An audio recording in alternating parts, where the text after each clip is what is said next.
thanks for coming on my channel. Listen, let me get straight to the point, no BS. Now, so I watched the video this morning by a gentleman, I think his channel is Life After 40, speaking about the darkness in the UK at the moment. Now, I'm going to offer my perspective. If you like, press the like button, subscribe, comment, let's share a conversation. My perspective is that, okay, actually, let me tell you the story. He was boarding a train. He sat opposite a mixed race woman. He's a black man. Not that color matters, but I'm just offering context. He gave her a warm glance, which she replied with hostility, took her belongings and moved somewhere else. And people around the tube or the train looked to him like what's going on? You know, everybody was weirded out by it. I just commented that maybe he let out a silent fart that met her lips and she kind of liked it but weirded out by it at the same time. But anyway, all jokes aside, he also spoke about the fact that nobody says hello in the UK anymore in the streets. He also spoke about somebody throwing dog poo in a bag in his front yard or his backyard. I'm not sure if it was his experience or someone else's experience, but he spoke about that also.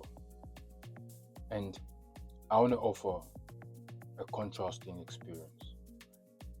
I've been injured for the last 6 months. I'm walking around in crutches, and I find people saying hello to me, stopping me in the streets to have conversations, helping me cross the road, holding doors for me.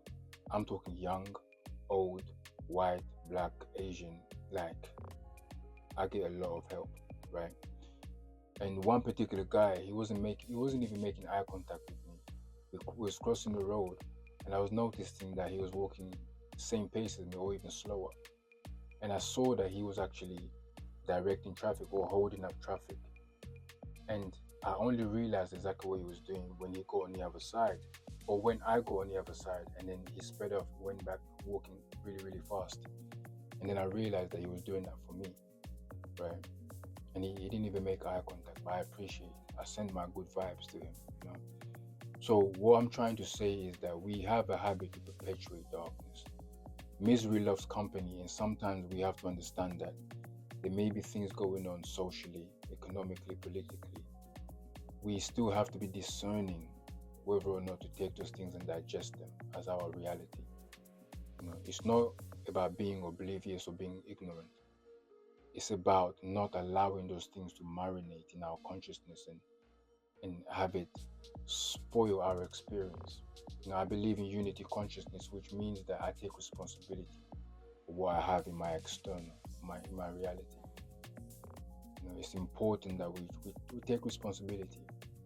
You know, it's important. I mean, the illusion for me, I think sometimes, is that people think the influence is from the top, bottom, because people always speak about these elite people that's making life difficult for people.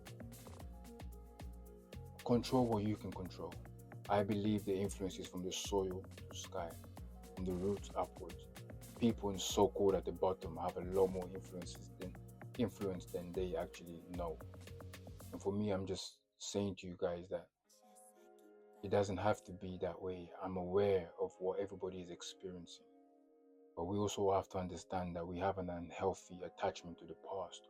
Or I wish things could be this way. When we was younger, we used to play out and we could, you know, security was there and all of this stuff.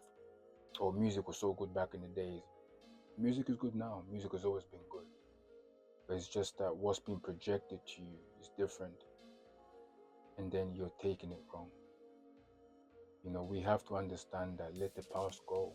Life has to evolve, things have to change. And Britain is changing. But I see a lot of good that's happening too. You know, we also have to understand there's a lot of karmic debt that Britain has. Not to get too political or spiritual on you, but I love this country and this country's been good to me, but there's a lot of karmic debt that this country has. And it's a natural cycle of life that you have to pay those debts. You know, I wouldn't wish bad on anybody in the UK, because like I said, it's the country I reside in, it's the country I love.